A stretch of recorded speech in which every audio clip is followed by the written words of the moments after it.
What if the Alexander Column in Palace Square is not merely a monument to victory, but actually a tomb, an elaborate mausoleum of the empire itself, subtly disguised as a triumph? Why are there no honest blueprints for its installation? Why does the angel at the top hold not an orthodox symbol, but a sign that glaringly points toward Tartary and Masonic lodges? And why can no one reveal what truly lies inside the column? Subscribe to the channel so you don't miss new investigations. Ahead lies what will make you see every Petersburg monument in a new light. The Alexander Column is one of the most majestic monuments in St. Petersburg, but behind its granite grandeur hides a multitude of mysteries. This monument weighs over 600 tons, and its pedestal, seemingly just as imposing, supports not only the weight of stone, but also a riddle that historians are hesitant to unravel. Curious, on whose grave could such a colossal structure have been built? And why does the granite from which it's made resemble ancient megalithic constructions left behind outside the official historical narrative? The granite of the pedestal and the column is not merely stone, it's part of a grand architectural legacy, built with skills and knowledge that may have been lost over time. Many megaliths from centuries past were erected using technologies beyond our modern understanding, and traces of these methods lead to mysterious civilizations such as the Great Tartary. Archaeological finds and legends from various peoples speak of giant structures and vanished knowledge that could have existed in these lands before the 13th–19th centuries, times when massive catastrophes might have overturned the course of human history. Perhaps the Alexander Column stands on these lost foundations, a monument of an era concealing far more than we are told. Where did these ancient skills originate? Why do official chronicles mention no technologies capable of extracting and shaping such granite? The answers are lost deep within history, hidden beneath the veneer of official narratives. But it's clear that this monument is not just a triumphal sign. It's part of a vast chain of mysteries reflecting a hidden truth about our past, one we are only beginning to understand. It is precisely these secrets that beckon us onward, urging us to view Petersburg and its landmarks from a new perspective. The granite used to carve the Alexander Column and its pedestal is called Rapa-Kivi, a rare and extraordinarily expensive material mined in Finland. Working such stone required not just craftsmanship, but knowledge that today seems nearly unattainable without modern technology. 19th-century stonemasons supposedly managed this feat, creating a monolith weighing over 600 tons, but how exactly they did it remains an enigma. Official sources scantily describe the process, avoiding technical details as if there is something about it that is not meant to be openly discussed. Such granite giants can be found all over the world, from Egyptian obelisks to mysterious megaliths scattered across lands that, according to ancient maps, once belonged to the Great Tartary. What unites these structures is one thing: the impossibility of replicating their construction with the technology available at the time. The stones are perfectly shaped, fitted together without visible seams, aligned with mathematical precision. Modern engineers admit that even today, such feats would require colossal effort and specialized equipment. So where did the builders of the past acquire these skills? There is a theory that many of these monuments are not the creations of the 19th century, but remnants of an older civilization, whose traces were deliberately erased between the 17th and 19th centuries. It was during this period that massive catastrophes occurred: wars, epidemics, natural disasters that could have wiped out entire peoples along with their knowledge. The architecture of these giants, as some researchers call it, suggests that these structures were built for beings or purposes beyond the scope of ordinary human needs. Tall ceilings, enormous doors, massive columns, all point to a world arranged differently than what we are told in textbooks. Tartary, a vast empire occupying a significant part of Eurasia, vanished from maps in official history as if on command. Its cities, roads, monuments were either destroyed or appropriated by new rulers, rewriting the past to serve their own narratives. The Alexander Column could be one such object, a structure transported from one era to another, reinterpreted and integrated into a new historical storyline. The granite of Rapa-Kivi, its processing techniques, the scale of the project, all of this aligns more with a time about which we know almost nothing than with the 19th century.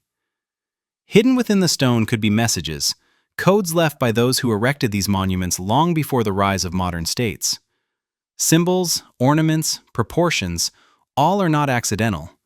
Every detail bears meaning accessible only to those who hold the key to deciphering it.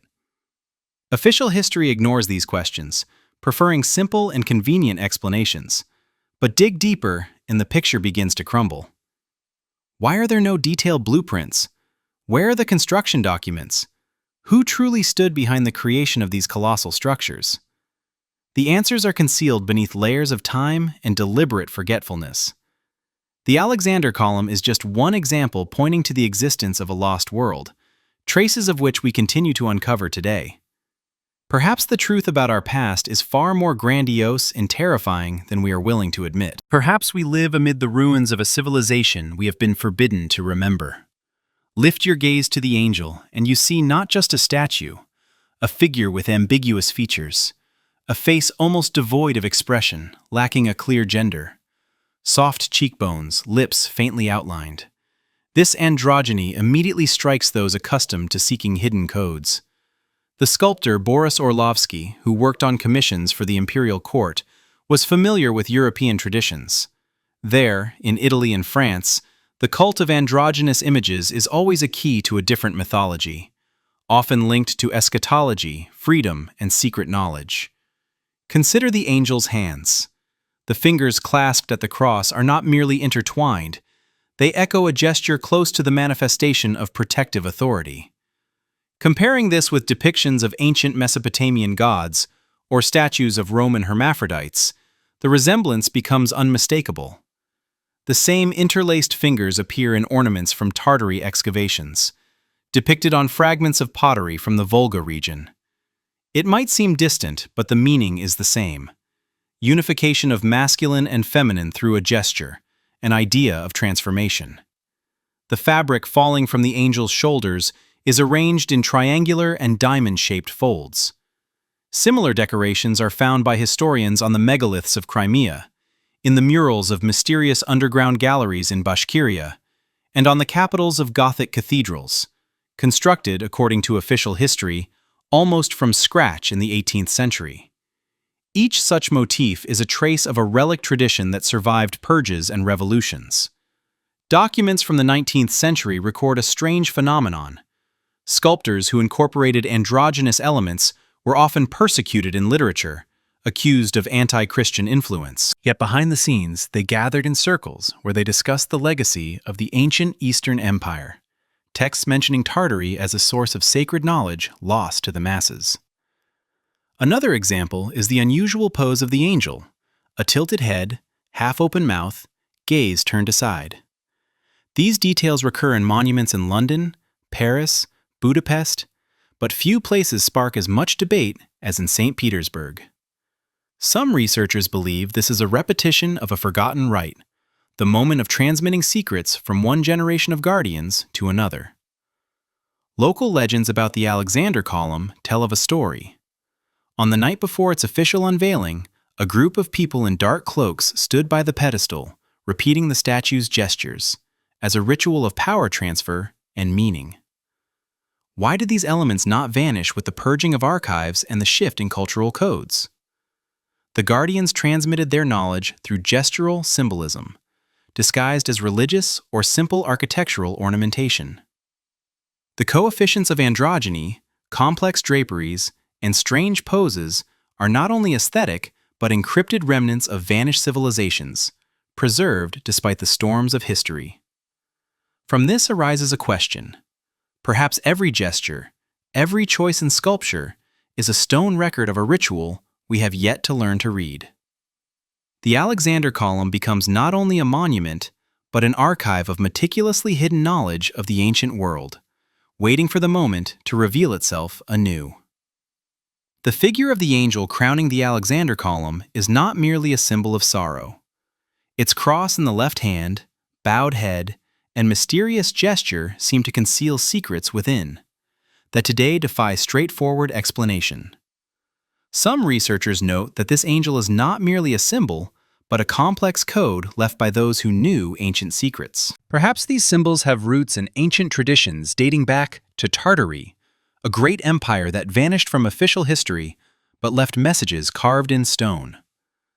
The mystery of the angel deepens further when one notices the androgynous features of its form, symbols that may point to mysterious rituals and esoteric knowledge hidden through the ages. These details could have seeped into culture during the 17th to 19th centuries in the form of ciphers and signs preserved by secret societies and Masonic orders, whose activities are closely linked to maintaining the memory of giants and forgotten civilizations.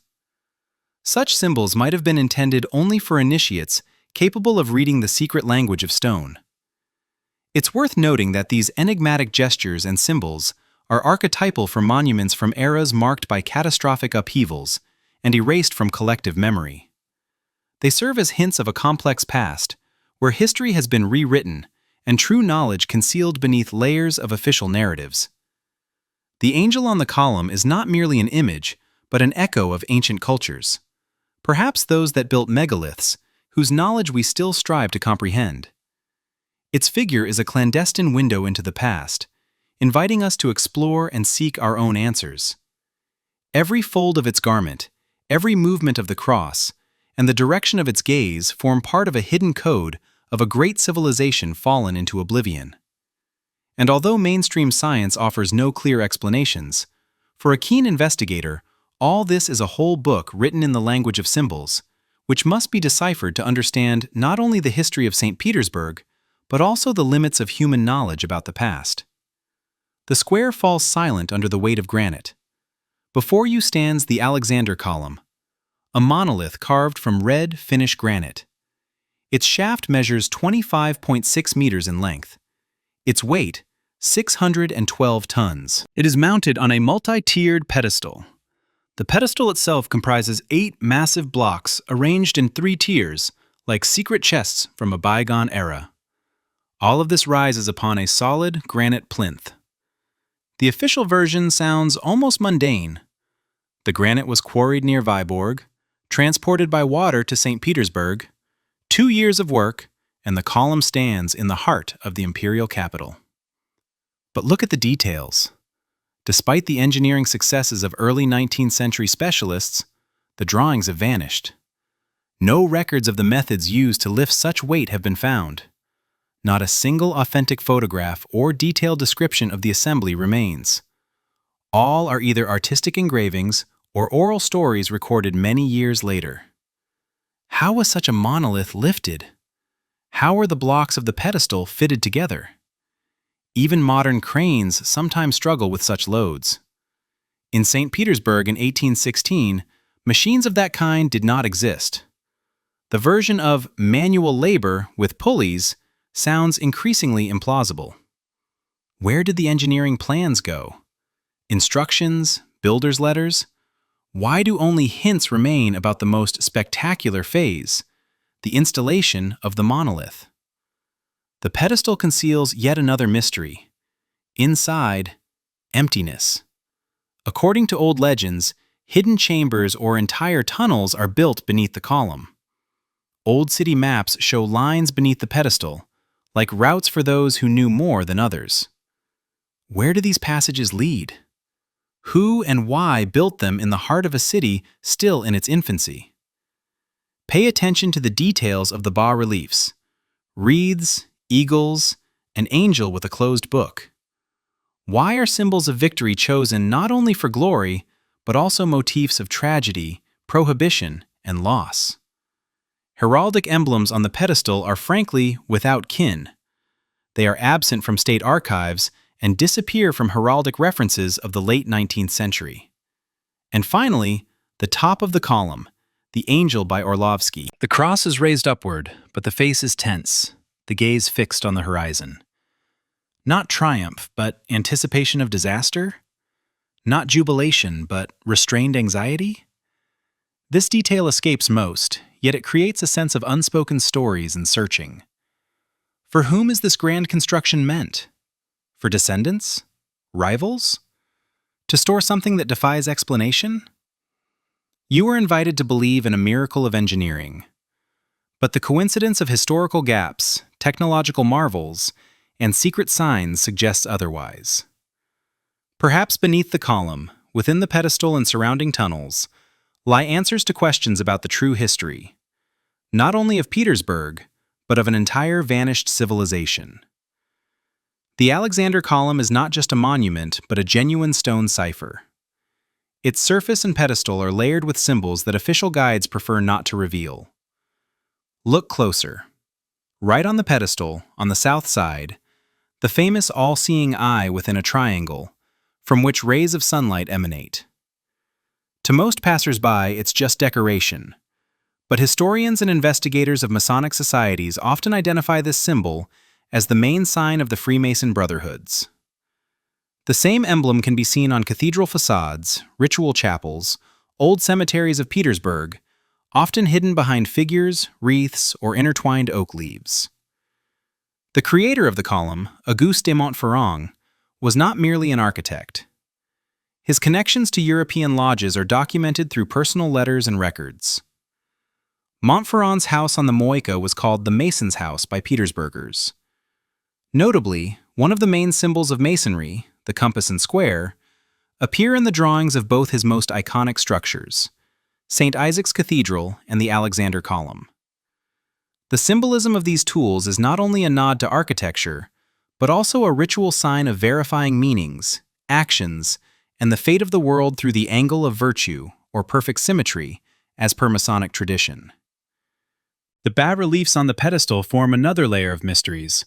Besides the eye, there are oak wreaths, garlands, and even symbols uncharacteristic of Russian monuments.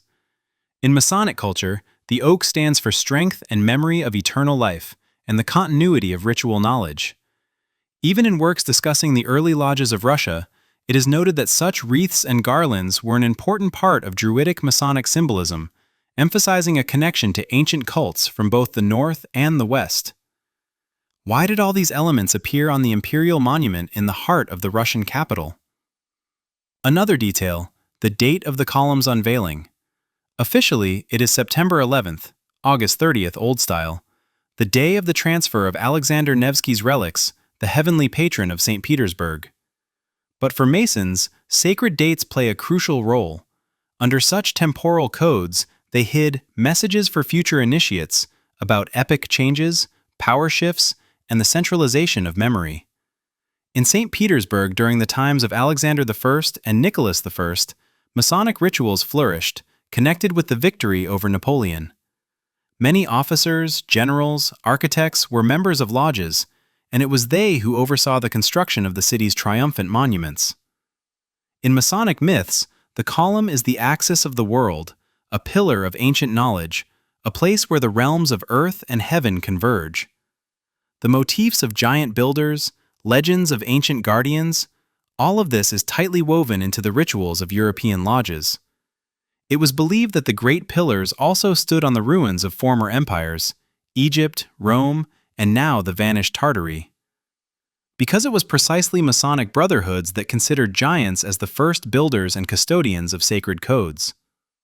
Old documents from some lodges describe Tartary as a mother of civilizations, lost in catastrophe and remembered only through esoteric symbols. Essentially, the Alexander Column is a kind of archive. It bears traces of managing collective memory. Symbols are designed to be visible only to those who know the keys. Similar forms and meanings were used in Christian religious coding, replacing old meanings with new ideology.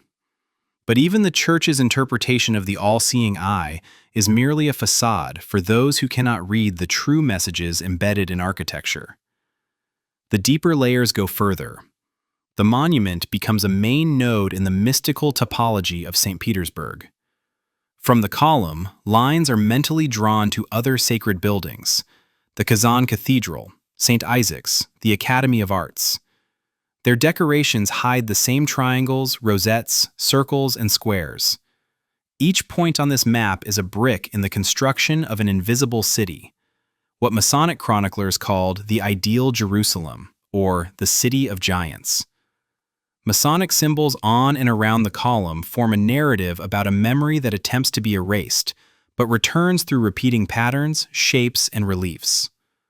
Almost the entire first half of the 19th century, lodges lived a double life. Beneath the guise of charity, education, and enlightenment, ancient mechanisms of controlling history operated, methods inherited from civilizations long fallen into oblivion. But the code remained, stone, mute, yet always open to those seeking the truth about the real roots of St. Petersburg and its monuments. The pedestal of the Alexander Column is not merely a support for the giant monolith, and yet it remains a solitary symbol, shrouded in countless legends. Its internal structure continues to provoke questions even among experts. The foundation is an extraordinarily durable platform, composed of 8 granite blocks arranged in 3 tiers, each meticulously processed in Finnish quarries. Beneath the base lies a series of piles driven more than 10 meters into the ground. The entire foundation is so robust that it remains almost unchanged to this day, despite the monument's weight and the complex hydrogeological conditions of the site. A detail often omitted from official tours is the interior of the pedestal. In the 19th century, immediately after the column's installation, a popular theory among craftsmen suggested that the stone base concealed a chamber, a kind of time capsule. By the early 20th century, hypotheses emerged about hidden rooms and tunnels beneath the pedestal, believed to serve as secret vaults for relics or archives of vanished civilizations. It was speculated that some spaces remained unfilled, perhaps used to store symbolic objects linked to the memory of Great Tartary, a civilization mentioned by members of Masonic lodges and secret societies in St. Petersburg. Modern investigations have yielded surprising results. In the upper part of the monument's pedestal, cavities were discovered where water accumulates, seeping in through cracks and holes in the bronze angel figure atop the structure. During winter, the water expands, literally tearing apart the internal cylindrical shell of the barrel-shaped pedestal. Restorers examined the monument's interior using flexible endoscopes and found traces of destruction in the brickwork that once reinforced part of the structure. The voids beneath the monument serve as direct evidence. Hidden cavities exist inside the pedestal, their purpose remaining an enigma. Persistent rumors circulate that, at some point, the foundation beneath the pedestal was equipped with specialized niches for relics. Legends describe stone boxes purportedly used to store tablets, scrolls, artifacts, items passed down through generations of builders from ancient peoples to their descendants. In the early decades following the column's erection, strange collapses of the pavement occurred, almost as if some force was literally pulling out the soil from beneath the monument's base, only to return it later.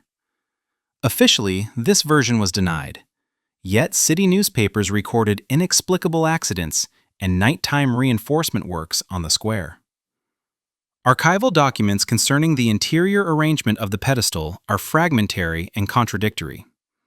Official plans only show the pile-driving scheme, while details of the internal layout are classified in departmental reports.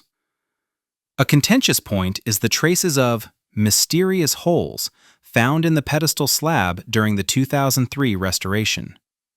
Some researchers believe that secret societies embedded messages there, perhaps even special metal signs or capsules containing texts in an unknown language. Comparing the architecture of the pedestal with the giant structures of Tartary reveals striking similarities in engineering solutions. Massive blocks without obvious fastenings, the use of pile-driving technology, hidden chambers, and horizontal joints. All of these echo descriptions of megaliths across the Volga region, the Caucasus, and the Urals, where ancient craftsmen employed natural materials to create structures that have survived centuries and even catastrophes. In St. Petersburg, only a few such objects remain intact, and the Alexander Column is one of the few where the legacy of vanished civilizations has been preserved through Masonic rites and secret agreements. With each new investigation, it becomes clearer that modern scholars only scratch the surface of this monument. Its unique construction allowed for the concealment of what city archaeologists, local historians, and urban enthusiasts are still searching for. Perhaps remnants of sacred objects, symbols of ancient guardians, or even a scheme of underground tunnels connecting the column to other sacred sites on Palace Square. Many hypotheses suggest that inside there are energy points, which give rise to underground routes encrypted within the city's architecture. Fragmentary studies lead to different conclusions. The pedestal is not merely a technical foundation, but an archive created by a lost civilization to transmit information to future generations. We are only beginning to understand it. Most mysteries remain hidden beneath granite layers and sealed niches. Perhaps only the combination of modern technology and knowledge of ancient cultures will one day reveal the true purpose of the Alexander Column's fundamental secrets. All of this is not mere myth, but a chain of facts, hypotheses, and artifacts that transform the pedestal of the Colossus into a main bastion of mysterious memory, one that has survived wars, purges, and the fall of empires. Modernity sees only the external shine of the column. Its internal archive remains a secret, awaiting its time. Pushkin, in his poem, "I Built Myself a Monument Not Made by Hands," directly contrasts his not made by hands monument with the granite column on St. Petersburg's main square. It rose higher than the rebellious head of the Alexander Pillar. This line has become a cultural password. For contemporaries, the pillar was not only a symbol of imperial triumph, but also a sign of power, hiding deeper meanings. Pushkin himself was familiar with the idea of a double code. On the frontispieces of his editions, images appeared that resonated with the architectural aesthetics and symbolism of the column. In the poem The Bronze Horseman, Petersburg is depicted as a city built on bones, a city born after catastrophe, where statues and monuments become the main characters of new time dramas. The poem was subjected to harsh censorship. Pushkin's manuscript was returned with dozens of edits, and only after the emperor's intervention was the poem published with significant changes. Even today, researchers find in early versions hidden references to erased memory, real events and destructions that official history conceals. Literary investigation reveals yet another reason for doubt. Many details disappear when it comes to authorizing poems about disasters and global upheavals. Pushkin was forbidden to name real dates and causes of destruction. He was forced to mask catastrophe as a natural disaster or as a divine punishment at the behest of censors. For example, in The Bronze Horseman, place names, original identities, and local features are erased under government pressure. Poets also resorted to tricks. In drafts and personal letters, Pushkin, Zhukovsky, and Lermontov drop direct hints about genuine catastrophes and vanished lands, for which euphemisms were chosen. The realm of dreams, mythical East, ancient times drowned in the river of time. Philologists believe many such phrases are veiled references to Tartary, to a massive erasure of historical truth. Let's cite lines that confirm the motif of concealment. Fools are fooled, or sensitive censorship restricts the jokester in journal plans. Here, Pushkin ironically notes the omnipotence of censorship and its role in controlling official memory. Reading The Bronze Horseman, one can see not only the poet's pride, but also hidden pain. His creation is meant to survive earthly regimes, to remain above official monuments, to become eternal, as long as at least one poet remains, a guardian of genuine, not rewritten, history. No, I shall not die entirely. My soul will outlive and escape decay. In 19th century poets' drafts, references to ruined palaces, the thunder of victory replaced by the silence of catastrophe, real names and facts were erased, but allusions to Tartary, to giants, and traces of ancient disasters pierced through censored editions. The connection to Tartary becomes evident in the fountain of Bakhchisarai Palace, where the marble monument is not just an architectural marvel, but a mute witness to the demise of entire eras and dynasties. Pushkin did not randomly avoid direct names and dates. For each mention of a vanished kingdom, catastrophe, or oblivion, the poet risked falling under censorship's grip. His images, and restlessly, evil subterranean, spread beneath the column, or great memory, hidden in the silence of stones from noisy authority, appear only in early manuscripts and letters. Looking deeper, it becomes clear. 19th century literary works form a special layer of archives, a cipher through which poets and writers tried to pass on information about real disasters, vanished empires, and hidden narratives to future generations. Recognizing the power of censorship, Pushkin resorted to illusions and multi-layered images, so that the reader could see behind the monument's granite a distorted, interrupted thread of true history. Thus, poetry becomes a continuation of that underground memory, to which the pedestal of the column is dedicated. Everything that did not fit into the official history seeped through poets' lines, leaving cracks and signs visible only to those who know how to read between the lines. It is precisely in the literature of an era when empires crumbled and were reborn that the true memory of wars, catastrophes, and the disappearance of genuine origins of civilization has been preserved. Monuments and poems are two archives, two levels of memory, two chronicles of a present-day elusive history. Time and again, before the researcher standing on the column square of the palace, a paradox emerges. The more formal documents are compared, the more gaps and blank spots appear. Details of transporting the granite monolith are erased. Diagrams of the pedestal's assembly vanish. Original plans for underground communications are either classified or replaced with standard 20th century blueprints. This is no isolated case. Such disappearances of traces are recorded across the entire territory linked to megaliths, monuments, and mysterious architecture of the Northwest. A parallel history exists. Maps from the 16th to 18th centuries, where Tartary appears as a vast empire, from which, according to official accounts, no archaeological relics or written sources remain.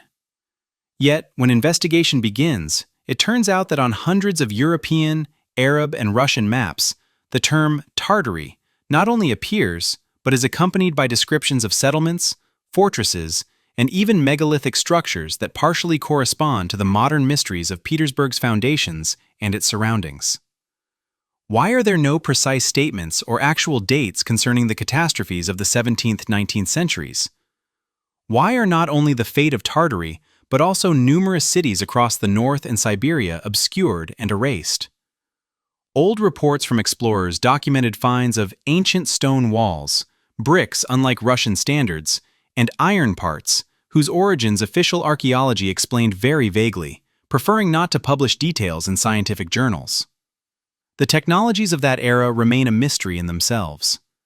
Take, for example, the quality of Damascus steel, archaeological anomalies with metals supposedly possessing impossible properties from old Tartarian crypts, or the durability of megalithic foundations, comparable not to 18th or 19th century constructions, but to ancient fortresses or even Roman walls in Europe. Investigations are superficial. The official version often retreats into standard comments about lack of data, minimal likelihood of technological coincidence, ignoring material evidence in favor of chronologies fabricated afterward. Even in St. Petersburg, first-floor layers of many buildings, foundations resting on massive stones, are often ignored in historical references. Unexplained strata, remnants of unusual structures, strange pipes and iron objects found during metro or sewer excavations, disappear quietly into museum storages under the label "not related to the Peter the Great era." Traces are erased, and the informational vacuum grows. Such systematic cleansing repeats across dozens of Russian and European cities. All this fits into a broad trend. Not only Tartary's heritage, but also other anomalous phenomena of the 19th century are deemed inconvenient historical layers, easier to ignore, bury, rewrite, or dismiss as myth than to attempt to understand. Paradoxically, the more facts surface, the more tightly the official narrative is guarded, built upon gaps and silences. The question remains: if official history cannot explain the scale of catastrophes, purges, the disappearance of technologies and cultural layers, then isn't the entire megalithic topography of Petersburg and the mystery of the column part of a hidden war, against the memory of a gigantic, erased civilization? No definitive answer, only a hint. Perhaps the greatest battle is precisely over ensuring that no one restores the deep connections between the vanished Tartary, the secrets of urban foundations, and the true history of our land. Looking at the Alexander Column, its massive blocks, the mysterious pedestal, and the monumental angel, one feels an invisible yet cohesive architecture of historical memory. Everything left from dozens of past epochs is concealed between stones, sealed in basements, encrypted in symbols, carved into chronicles and archival maps. Archaeological artifacts are sparse, as if deliberately dissolved. From Tartary on the territories of Russia, Europe, and Asia, only fragments remain, references, scattered names, isolated parts of legends. Old maps from the 16th to 18th centuries depict Tartary as a colossal state, with its center somewhere between the Ob and Irtysh rivers, featuring a network of fortifications, canals, and megaliths. Yet official archaeology almost never comments on these objects, citing lack of data or impossibility of dating. Most drawings are inaccessible because many archives from the 19th to 20th centuries were destroyed, rewritten, or literally dissolved amid waves of mass reforms. Historians find crumbs in personal letters, reports to reformers, travelers' diaries, but the official chronicle, as straight and unyielding as the granite axis of the column, has erased everything related to catastrophes, cultural disappearances, and the fall of empires. Symbols left on Palace Square are not mere decoration. They form a navigation system for those who can read between the lines. Landmarks for the keepers. Here are oak wreaths of ancient orders, Masonic triangles, gestures of angels resembling relic rites stretching back millennia. Every plan, every relief fragment reminds us. Each wall has its underground reflection, every line a missing chapter. The underlying message: some mysteries will never be inscribed in textbooks, no investigation will reach the end. Official history is always a compromise, always a version, always a victory over memory. But beneath monuments, symbols, and hidden codes operates an underground historical logic. The era of giants and imperial catastrophes left in Petersburg not only architecture, but also chronic incompleteness. That's why, even after centuries, the column and its images continue to attract researchers, not only as objects of art, but as archives of a secret past. In them lie signs of erasure and traces of slipping truth. Every observer, every reader of this investigation can see only part. Everything else is hidden beneath granite, between the lines of poets.